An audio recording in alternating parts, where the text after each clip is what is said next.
நாமக்கல் மாவட்டத்தில் கடந்த சில தினங்களாக பெஞ்சல் புயல் காரணமாக திருமணி முத்தாற்றில் ஏற்பட்ட வெள்ளப்பெருக்கால் பரமத்தியில் உள்ள இலங்கை தமிழர் மறுவாழ்வு முகாமில் 100க்கும் மேற்பட்ட வீடுகளில் வெள்ள நீருடன் சாக்கடை கழிவுநீரும் கலந்து புகுந்துள்ளதால் முகாம் பொதுமக்கள் பெரிதும் சிரமப்பட்டு வருகின்றனர். இந்த முகாமில் 450 குடும்பங்களைச் சேர்ந்த 1200க்கும் மேற்பட்டோர் வசித்து வருகின்றனர். தற்போது ஏற்பட்டுள்ள வெள்ளப்பெருக்கால் திருமணி முத்தாற்றிலிருந்து வெளியேறிய நீர் 120 வீடுகளில் புகுந்துள்ளது. அந்த வீடுகளைச் சேர்ந்த 400க்கும் மேற்பட்ட இலங்கை தமிழர்கள் நிவாரண முகாமில் தங்க வைக்கப்பட்டு அடிப்படை வசதிகள் செய்து தரப்பட்டுள்ளன.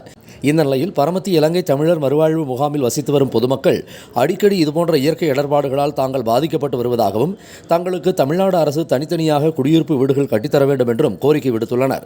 ஏற்கனவே அரசால் இந்த முகாமில் கட்டித்தரப்பட்டுள்ள வீடுகள் 30 ஆண்டுகள் ஆகியுள்ளதால் பழுதடைந்து காணப்படுகின்றன. வீட்டு திட்டம் எங்களுக்கு தேவைப்படுது. ஏன்னா வீடுகள்லாம் இப்போதைக்கு தற்காலிகமாக 25 வருஷம் ஆகுது. இப்போதைக்கு அந்த வீடுகள் சரி செஞ்சு தந்தால் எங்களுக்கு ரொம்ப உதவியாக இருக்கும். மற்றபடி கவர்மெண்டால் கிடைக்கிற உதவிகள் எல்லாமே எங்களுக்கு கிடைக்கிது. எந்த நேரத்துலையுமே அரசு அதிகாரிகள் எங்களை பார்க்குறாங்க. என்ன உதவிகள் கிடைக்குதோ அது எல்லாமே எங்களுக்கு கிடைக்கிது. இப்போ மழை வந்ததுனால தண்ணி நிறைய வீடுகள் பாதிக்கப்பட்டிருக்குது. கரண்ட் கட் பண்ணிட்டாங்க. கொஞ்சம் பேர் வெளியில் கொண்டு போய் அரசு பள்ளிக்கூடத்தில் வச்சுருக்குறாங்க. உணவு இதெல்லாம் கொடுத்து உதவி செஞ்சு வச்சுருக்காங்க. இன்னும் மீதி இருக்கிறவங்க உள்ள தண்ணி வந்துடுன்ற பயத்தில் மண் இதெல்லாம் வெட்டி போட்டு மரவு கட்டி வச்சுட்டு தான் இருக்கிறாங்க.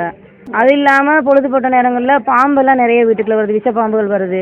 பிள்ளைகளை வச்சுட்டு இருக்க முடியாது. கரண்ட் கட் பண்ணியிருக்கிறாங்க.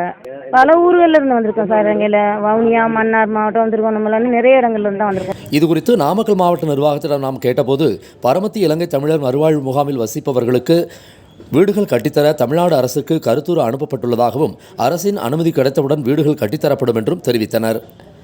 நாமக்கல் மாவட்ட செய்தியாளர் எஸ். கண்ணன்.